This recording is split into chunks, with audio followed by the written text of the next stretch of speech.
Here on stage now with Scott Amos, who is the executive producer of Lara Croft and the Temple of Osiris. Now, Guardian of Light came out of nowhere on me, surprised me, and became one of my favorite co-op games of last gen. Well, you're not alone in that, right? You know, 2010, it was one of those games that people didn't know it was coming. It was kind of that Crystal's way of saying, let's restart Lara Croft in an exciting, accessible, get everybody in there in a co-op adventure and say, we're back as Crystal, we're back as Lara Croft in a new direction. Before we went all the way with the reboot of Tomb Raider, and now we're back to Lara Croft with Temple of Osiris. Excellent. And you came with some gameplay here. We're going to take a look at some footage of Temple of Osiris. Now, what's new in Temple of Osiris? What's the the biggest thing for us is pushing it both from last gen to next gen, right? So it's all 1080p, it's all high def gaming, you know, Xbox, PS4, PC, but it's also 4-player. Right? Guardian was 2-player, which was awesome to have you and your buddy on a couch playing together. But one of the things we really wanted to push for this version was 4-player, and it's mix and match. You and I can be on a couch, 2 of our friends can be at their couches at their homes and log in. So you can be all online, all offline, or all mix and match together. That's great. So drop in, drop out, drop your friends over a spike pit, all good things. There was a lot of dropping my friends into spike pits. Yeah, no doubt. There was a lot of getting impaled all the time. So we're walking in now. We're starting off with 2 players here, it looks like. We are, yeah. So one of the things in this particular set of footage, we're looking at Lara and Isis. So the whole adventure set in ancient Egypt, Temple of Osiris being this classic mythology of a god who ruled Egypt and the underworld and the living world. And he had kind of a blood feud with his brother Set, kind of that evil guy who tore him apart, threw his body pieces all over Egypt. So now Lara's on a quest to kind of prove this myth, this prophecy of Osiris. So we actually start in his temple, which is full of traps, which is full of bad guys and all that kind of thing. We have this 2-player beginning to show Isis, the wife of Osiris, who's been imprisoned here for a long time. So Lara's freed her, and now they're kind of partnered up. But anything that we see, any of these kind of levels we get to go through, are custom for 2 or 1 or 3 or 4 players. They actually will change to make sure that the experience is right for puzzle or for combat. It'll get harder, it'll have more switches, whatever the different puzzles or combat sequences are will change depending on how many people you have playing. Oh, that's great.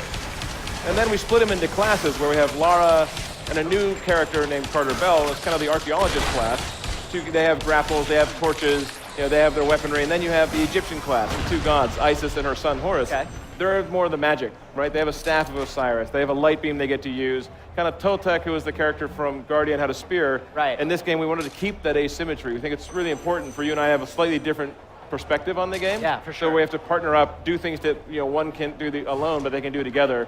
So we can actually do things like grapple your friend across an open spit, be able to find this light beam that you can use to destroy these rifts that are torn through underworld, all that kind of stuff to combine the 2 characters together. And that's what I love too about the first one is, there was enough difference between the 2 characters where you really felt like you were playing through it in a different way. Yeah. And on top of that, I mean, once you have these 2 character classes, right? Once you have the Egyptian class and the archaeologist, we still have collectibles, rings and amulets and weaponry. And the rings, like even this first one here you get to pick up, this is something that's personal for your character. You can go in there and you can customize a left and right hand. The rings actually scale in difficulty, or I should say complexity and power. We start with very common items. We have a whole rarity loot system built in with hundreds of these things to find scattered throughout the game. So start with common ones all the way to rare ones. If you play with more people, or if you play more and more in the game, you can actually get more and more of the rare treasure.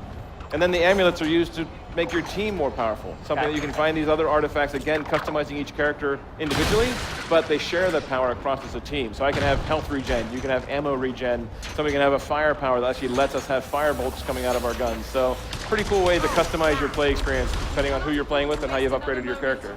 When you're talking about the rings and the amulets going up in a sort of level of complexity, are we ever equipping rings and amulets that give us trade-offs? No, we're not trading between characters, but the rings and amulets themselves do have trade-offs, right? The very common ones usually have a positive effect and a negative. Like it might increase your power shot, but it might decrease the size of your bomb radius.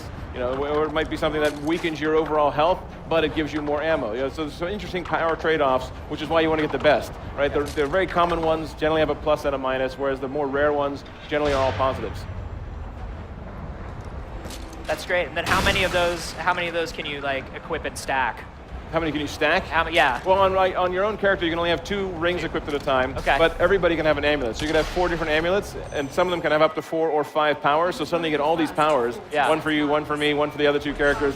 That now everybody can have like these 20 combined effects going on. So it can get pretty intense. Yeah, it feels like you really have to, well, just like in the first one, you really have to communicate Yeah. You really do. Which is good for the couch play, right? The idea of sitting here it's together, looking through your inventory at the same time, you can figure out, oh, I need to have this. You should put on the amulet for regeneration. I should put this.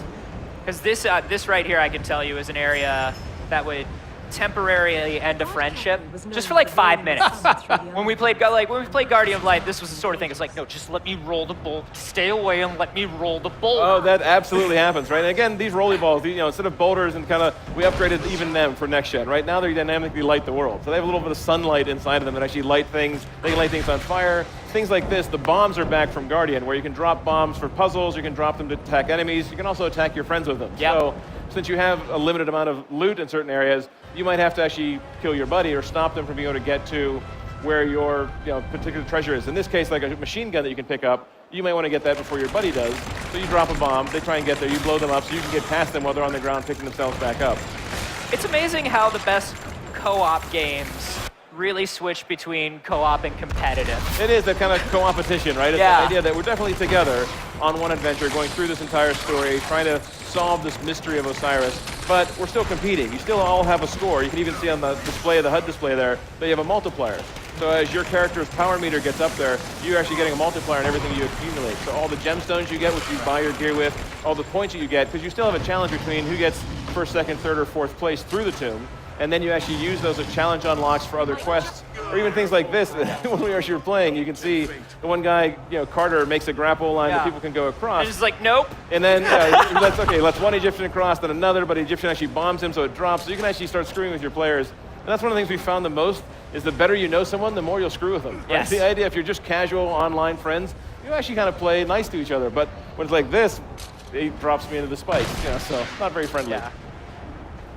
Yeah, there were a lot of, I'm sure there will be a lot of multiplier ending moments that I'll need to get revenge for. Oh, there are, for sure. And you can even see like these guys right now, talking about the amulets and power-ups, you can actually see their hands are glowing right now. It's one of the amulet effects that lets them all have fire. So whenever they're shooting, whether it's the staff that the Egyptians carry or any of the weapons that the other characters carry, they actually will fire off fire bullets right now, or fire beams, so that you can actually light things from a distance. So you can actually kind of upgrade in a very unique way. And then I like that the Egyptian class is able to use themselves as like a stepping stone. Yeah, exactly. Yeah, so that's something like Kotek had a shield that you can hold up back in Guardian, but the Egyptians have a magic shield they can put on. And then this thing is actually from ancient Egyptian mythology. It's called Amet. It's actually a she. Amet is actually a crocodile mixed with a hippo mixed with some lion. It's a very bizarre mix of things that as soon as you're scarred at the beginning of the game, you're cursed, marked for death, this thing will hunt you down every time you're inside of a tomb. So it is just a monster of destruction. When you talk about next gen, all of this stuff you see from the lighting, the atmospherics, all the destructibility that we've added into the world, all of that stuff comes from being able to put that much horsepower into it with next gen. I love that there was an alt path there on top of those towers. Yeah, exactly right. Having these skeletons up there that can launch these things at you, the game gets progressively harder the more characters you have in it.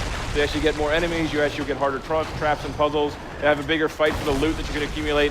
So it's not always great to have your extra friends around if they're screwing with you, or you're trying to get away from this giant crocodile thing chasing you out of a temple. That's when I just leave a bomb and run ahead. Like, sorry, dudes. Exactly. You'll see it here happen, right? You have 3 at the end. One guy respawns, but when you respawn, it costs you something, so you've lost some of the stuff you gained because you had to respawn. But here they have to help each other. One guy grapples the other one up, and then if they try and grapple, like Lara trying to grapple Isis up here, if it doesn't work right, suddenly they get both pulled off the edge. So now they both lost, and so they have to respawn. So this is the kind of stuff, that kind of organic co-op, but still competitive, that we really love about Guardian of Light and now Temple of Osiris. It's amazing, man. So Temple of Osiris is coming to the PS4. Yes. Do we have a timeline yet, or? We just say coming soon at this point. We haven't announced the timeline yet. But for us, it's certainly, we love to hear from our fans. That's why we went back to ancient Egypt. That's why we went and made a sequel. So, we'll get it out there as soon as we can. Awesome, man. Well, thank you for showing it off. I love the look of it. I cannot wait to just cause some real feuds between the people that I love. We can't wait for you guys to enjoy it. PlayStation